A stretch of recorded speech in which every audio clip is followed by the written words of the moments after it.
नमस्कार दोस्तों। कैसे हैं आप सब लोग? स्वस्थ होंगे, मस्त होंगे, मैं आशा करता हूं। और मेरे YouTube चैनल पर आप सभी दर्शकों का हार्दिक स्वागत है। दोस्तों, पिछले 2 दिनों से मैं YouTube पर और अन्य सोशल मीडिया के माध्यम से देख रहा हूं कि कुछ लोग राजस्थान के नागौर से सांसद हनुमान बेनीवाल को ट्रोल कर रहे हैं। कुछ लोग उनके काम की तारीफ कर रहे हैं। कुछ लोग उन्हें एक बेमतलब का नेता बताते हैं और कुछ लोग सर्व समाज का उन्हें नेता बताते हैं। दोस्तों,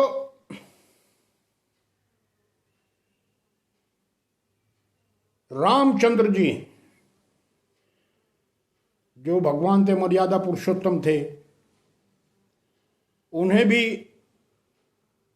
जब माता सीता को लंका जीत कर अयोध्या में लाए तो एक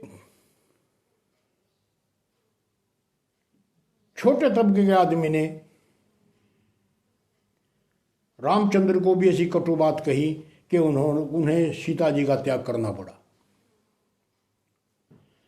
दोस्तों, जो समाज के लिए काम करेगा और दिन रात अपना समाज को दे देगा, समाज की खातिर ही सब कुछ करेगा, देगा, उठेगा, सोएगा, सब समाज के लिए, तो कुछ 5-7-10% लोग जो कि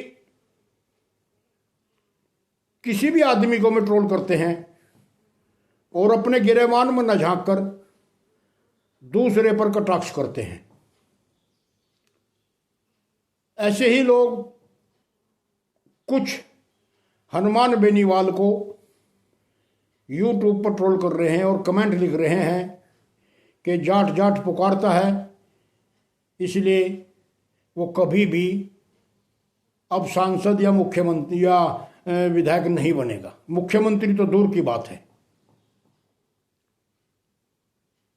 दोस्तों, उन कुछ गिने चुने लोगों ने तो अपना निर्णय सुना दिया, लेकिन जिस हनुमान बेनीवाल ने अपना सारा जीवन अपने राजस्थान के नाम कर दिया, वहां की जनता के नाम कर दिया, वहां के किसान समाज के नाम कर दिया, वहां के कमेरा वर्ग के नाम कर दिया,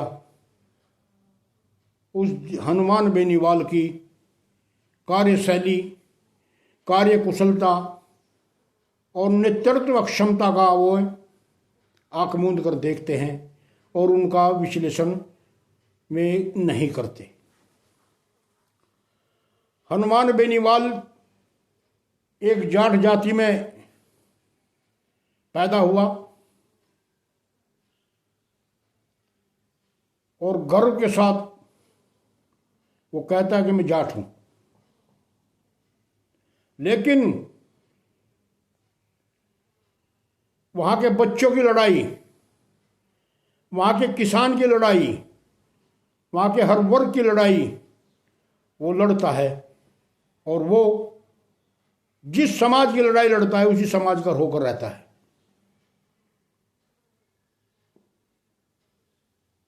वो एक ऐसा शख्स है, एक ऐसा महाराजा है जो ना रियासत होते हुए भी वो महाराजा है। जनता के दिलों में एक बहुत इज्जत उसकी है, समाज का हर वर्ग उसे अपना रहनुमा मानता है और भरोसा करता है कि जो काम हनुमान बेनीवाल हमारे लिए कर सकता है वो अन्य कोई भी नहीं कर सकता। महाराजा सूरजमल का भी बहुत कुछ चला विश्वेंद्र राजा और उनके लड़के के बीच में, जिससे कुछ जाट समाज के हमारे सरदार, हमारी सरदारी जो उस झंडे को उतारने से आहत हुई। और तरह तरह के पंचायतें हुई बन, और राजस्थान में क्या पूरे उत्तर भारत में ये बात लोगों को नागवार गुजरी कि वहाँ से झंडा उतार दिया गया। हालांकि वो आपस का मामला है, उनके परिवार का मामला है, लेकिन हनुमान बेनीवाल ने बहुत ही सोच समझकर कोई भी वक्तव्य गलत महाराजा सूरजमल के या उनके परिवार के लिए नहीं दिया। दोस्तों, मैं जाटों के नेता नहीं, मैं किसानों के नेता हैं, और आपके राजस्थान के नहीं, पूरे उत्तर भारत के किसान नेता हैं। और राजस्थान, मध्य प्रदेश, हरियाणा, उत्तर प्रदेश, पंजाब, उत्तराखंड, वहां के किसान वर्ग यही कहता है कि काश हमारे पास भी हनुमान बेनीवाल जैसा नेता हो, ताकि हमारी समस्याओं का भी समाधान हो सके। तो मैं इन साथियों से कहूंगा, जो हनुमान बेनीवाल की बुराई करते हैं और कहते हैं कि हनुमान बेनीवाल को गुस्सा बहुत आता है और वो अपना नुकसान गुस्से में कर लेते हैं, काफी नुकसान उनके गुस्से से उनकी पार्टी को और उनको खुद हो जाता है। लेकिन दोस्तों, गुस्सा अपनों पर किया जाता है, अपने परिवार पर किया जाता है, अपने परिवार के लोगों पर किया जाता है, अपने बुजुर्गों पर किया जाता है, अपने बच्चों पर किया जाता है। वो किसी और के से गुस्सा नहीं, किसी को गाली नहीं देते गुस्से में, किसी समाज को भरा बुरा नहीं कहते, वे सिर्फ समाज की आंखें खोलने के लिए उन्हें कहते हैं। और यह कड़वी बात वक्त पर तो कड़वी लगती है, लेकिन उसका जो स्वाद है वो बाद में पता चलता है कि ये बात सही है या गलत है। दोस्तों, मैंने अभी हनुमान बेनीवाल जी के साथ मुलाकात नहीं हुई और आशा करता हूं कि भविष्य में शीघ्र ही उनसे मुलाकात होगी, चाहे मुझे नागौरी जाना पड़े, वरना था दिल्ली में, तो मैं इनका इंतज़ार कर रहा हूँ। जब भी मैं दिल्ली में आएंगे मैं उनसे मुलाकात जरूर करूँगा, क्योंकि वे एक ऐसे किसान नेता हैं जो संसद से लेकर और एक गरीब की दहलीज तक का जो मार्ग है उसे अपने पदों पर गिनकर, पद चिन्हों से गिनकर पूर्ण कर देते हैं, और हर समय हर समाज के लिए वे खड़े रहते हैं, चाहे रात के 2 बजे, 4 बजे, 3 बजे, पूरा दिन रहे, रात रहे, वे कभी विश्राम नहीं करते।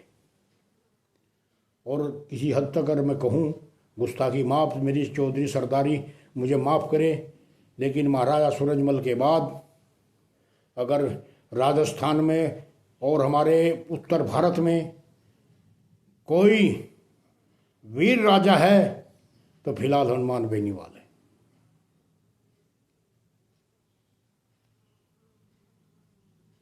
उत्तर प्रदेश में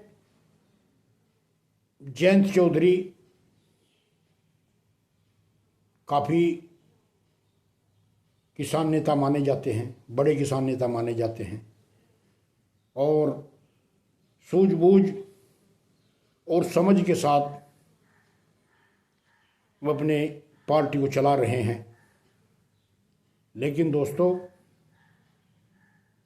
हनुमान बेनीवाल में और जयंत चौधरी में तुलना तो नहीं हो सकती, लेकिन मैं इतना ज़रूर कहूँगा कि चौधरी जयंत दिल्ली में रहते हैं और वहाँ का टोटल एरिया किसान समाज का है चारों तरफ, और वो किसान समाज के संपर्क में रहते हैं। और हनुमान बेनीवाल मेहनत करके संपर्क में रहते हैं, और जयंत चौधरी से किसान संपर्क में रहते हैं, क्योंकि पश्चिम उत्तर प्रदेश, हरियाणा से लगे हुए इस गांव किसान चौधरी चरण सिंह के अनुयायी हैं, और मैं अपना कार्य तो उनके शायद सिद्ध हो या ना हो, लेकिन अपनत्व को निभाने के लिए वे दिल्ली दरबार में हाजिरी जरूर देते हैं। और जयंत चौधरी सुरक्षित है उन्हीं की बदौलत, और उन्हीं के साथ पर्याप्त समय में व्यतीत करते हैं। सरकार में हैं लेकिन हनुमान बेनीवाल सरकार में नहीं। और मैं राजस्थान के किसान वर्ग से कहूँगा, चाहे वो किसी भी कम्युनिटी से है, कि अगर आपका भविष्य और आपकी कोई बात उठा सकता है तो वो शेर बब्बर महावीर बेनीवाल, हनुमान बेनीवाल ही है, वरना और कोई भी नेता आपके लिए, आपका वोट के लिए तो चाहेंगे, आपके सपोर्ट के लिए चाहेंगे, लेकिन वर्क के लिए में आपके बीच में शायद ही आवें। लेकिन हनुमान बेनीवाल हर वक्त आपके बीच में रहते हैं। और वहाँ के विशेष जाति से, अपने समाज की जाति से कहूँगा कि जैसे दिल्ली में जयंत चौधरी के चारों तरफ समाज है, ऐसा ही उत्साह, ऐसा ही जोश राजस्थान के समाज को अपने हनुमान बेनीवाल के लिए दिखाना पड़ेगा। किसान वर्ग को जितना सहयोग आप उनका करेंगे उतना ही वे आपका हर समस्या का समाधान करेंगे, चाहे वो सरकार से लड़े, प्रदेश सरकार से लड़े, केंद्र सरकार से लड़े। मान्यवर मोदी जी हनुमान बेनीवाल की इज्जत करते हैं और उन्हें एक सही किसान नेता के रूप में मानते हैं, वरना मोदी जी किसी अरे गरे नेता को घास नहीं डालते। दोस्तों, ये जो बकते हैं बकने दें। हनुमान बेनीवाल एक साहसिक लीडर है और कर्मठ कार्यकर्ता भी है, और समस्याओं का समाधान करने के लिए आतुर रहता है, और भगवान की दया के समाधान होता भी है। नमस्कार दोस्तों, मैंने ये वीडियो बनाई क्योंकि मैं 2-3 दिन से सुन रहा था कि हनुमान बेनीवाल ये गलत सलत बात कर रही है, लेकिन हनुमान बेनीवाल तो एक सही और एक समाधान का रास्ता चुने हुए हैं। चाहे वो गरीब वर्ग हो, अमीर हो, फकीर हो, कोई भी उनके लिए तत्पर रहता है। नमस्कार दोस्तों, मैं आपका Chaudhary Omkar Singh, YouTube news channel सच के सवेरा के साथ। सब्सक्राइब जिन्होंने नहीं किया दोस्तों ने वो सब्सक्राइब करें और वीडियो को पूरा देखें और वीडियो को शेयर करें, ताकि ज़्यादा से ज़्यादा इन लोगों को मुंह तोड़ जवाब मिल सके। नमस्कार, नमस्कार, जय सरदारी।